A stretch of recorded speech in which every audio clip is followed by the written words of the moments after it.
कर ले रहे हैं, अच्छी बात है, संस्कार में भगवान ने दिया तो रख, लेकिन भगवान क्यों भूल गया? सबसे बड़ी गलती ये है। जैसी दाता ने आपको व्यवस्था दी है उसका प्रयोग करो। और माया तो भगत को सबसे ज्यादा मिलती है, जो सच्चा भगत होगा। लेकिन उसको ज्ञान भी होगा कि ये विष भी बन जाएगी जब दुरुपयोग किया तो। इसलिए वो उस माया को मालिक के चरणों में ही लगाता है, दुरुपयोग नहीं करता। कहने का भाव ये है कि भक्ति ना करते ऋषि व्यवस्था मूल जी का मर जाते हैं। बच्चों में मोह होना स्वाभाविक है। वृद्धावस्था हो जाए जब पोते पोतियां में नारा मोह होता है, कसक बन जाती है। कहते हैं रनर धोखे धोखे लुट गया, आगी अंत घड़ी, आया बुढ़ापा बैरी, पड़ी परिवार में ममता गहरी। आया बुढ़ापा बैरी, पड़ी परिवार में ममता गहरी। पोता गलो या मन में रहरी, हेली करवा दो खड़ी रे, हेली करवा दो खड़ी हिर नर, धोखे धोखे लुट गया आगी अंत घड़ी। वृद्धावस्था में आंख खुल जाती है। और ये परिवार में मोह गणा बढ़ जाए, कोई सोना नहीं बुढ़े की, अन्ना होके मैं करण जोगा। इच्छाएं व्यक्त करता है कि पोता ब्याह लो, बस फिर मौज हो जाए, पोता का ब्याह हो जाए, फिर एक बढ़िया सा मकान बनवा दो। सारी उम्र बीत गई, इतने पहला क्यों ना बनाए वो महल? जिससे जो महल बनाना था, भक्ति करनी थी, वह तो करी नहीं। और इन बकवादा में सारा जीवन खो दिया। अब हम अपने बच्चों से कितना मोह रखते हैं। अचानक मृत्यु होगी तो क्या कहे परमात्मा कि पछाड़ खाखा रोएगी ये आत्मा, जब तू चलेगी अकेली। अकेले न घसीट के ले जाएंगे ऊपर, और तेरा मोह बच्चों में होगा, परिवार में होगा। ये होना स्वाभाविक है। लेकिन इस भक्ति के करने से, परमात्मा की भक्ति करने से, फिर मालिक साथ खड़ा हो जाएगा। पहले तो अकाल मृत्यु नहीं होने दे, और जब जाने का टाइम आओगा तो यम के दूत निकट नहीं आओगे आपके। केवल कबीर साहब की सच्ची भक्ति दास से प्राप्त करके ये क्रिया करने से। तो आपको बता रखा है,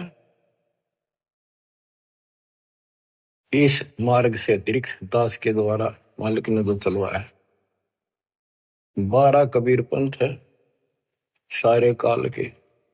ये जितने भी और पंथ, राधा स्वामी, सरसाल, फलाने, निरंकारी, ये सारे काल के दूत हैं, काल के एजेंट हैं, काल के चलाए हुए। तो उनमें नाम लेने से भी भक्ति करो या ना करो बराबर है। तो ये अपनी किस्मत सराहो। तो आज के नहीं, परमात्मा की दया भी आपके ऊपर अनमोल ज्ञान मिला है। ये पिछले जन्म जन्मांतर से आप लगे हुए आ रहे थे। भक्ति बनी, फिर बीच में छूट गई, फिर बनी, फिर छूट गई। तो फिर फायदा क्या इस भक्ति का? यही चक्कर काटते रहोगे तो प्रत्येक जन्म में आपको मार्गदर्शन किया परमात्मा ने, किसी ना किसी माध्यम से, किसी ना किसी रूप में। तो अब वो समय आ गया कि आपको प्रमाण दिखाई। पहले आपको दृढ़ किया कि कौन भगवान है, कहां प्रमाण है, और भक्ति कौन सी है। तो बच्चों, अब करो इस कमाई ने। अब बात बनेगी, क्योंकि अब हम भ्रमित नहीं हो सकते किसी के द्वारा कि ये ज्ञान ठीक नहीं है, उसका ज्ञान ठीक है। जो कति मूर्ख हमारा ज्ञान नहीं सुनेगा, वो भ्रमित होकर चला जाओ कितने, वो तो कर्महीन इंसान है, उसके संस्कार इसे हुए नहीं है जो इस मालिक के मार्ग पर डट जाए। आप क्या कहते हैं संत गरीबदास जी? यो सौदा फिर नाही संतो, यो सौदा फिर नाही, यो सौदा फिर नाही रे संतो, यो सौदा फिर नाही। ये मानव शरीर और यह सत्य भक्ति, सच्चा सतगुरु, सच्चा ज्ञान, पूर्ण परमात्मा परम अक्षर ब्रह्म की जानकारी और सच्ची भक्ति मूल ज्ञान जो आज तक छुपा रखा था, यो आपको प्राप्त हो गया। अब ये सौदा करनी होगा, इसमें चूक गए युगों युग रोना पड़ेगा, कुर्बान होना पड़ेगा, ज्यादा ध्यान देना पड़ेगा। हम जिस काम के लिए भगवान ने छोड़ दें, भक्ति ना करें या सत्संग में ना जावे, सेवा नहीं कर पाओ और उस काम के लिए ही लगे रहें और वो काम पूरा हुआ नहीं, नुकसान भी ज्यादा हो जाए, परमात्मा साथ होगा ना, फिर भगवान की आवश्यकता क्या है।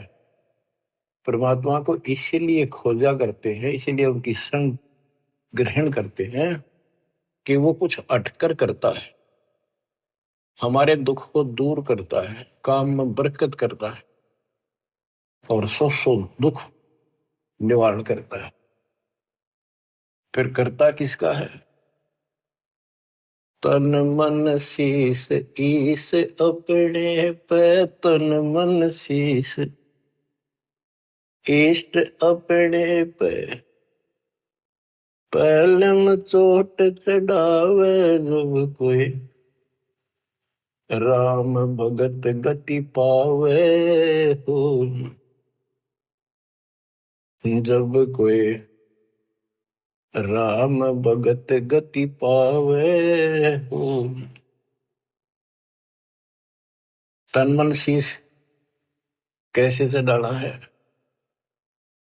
सिर सौंप्या गुरुदेव को, सफल हुआ यो शीश, नितानंद इस शीश पर आप बसे जगदीश। एक आश्रम में कुछ शिष्य रहते थे, एक उनके गुरु जी थे, रोज सत्संग सुनाया करते थे। भाई गुरु जी की आज्ञा का जो पालन नहीं करते उनको आध्यात्मिक लाभ नहीं होता। गुरु वचन निश्चय कर माने, पूरे गुरु की सेवा ठाने। निश्चय नरक पड़े से सोई, गुरु आज्ञा लोप करे जोई। गुरु की आज्ञा नहीं माने वो नरक में पड़ेगा। एक दिन 5-7 शिष्य वहां बैठे थे, गुरु जी चारपाई पे बैठे थे आसन पर। उसने कहा भी बच्चों मेरे सिर में 5-5 जूते मारो। हैरान थे वो, गुरु जी ने ये क्या कहा।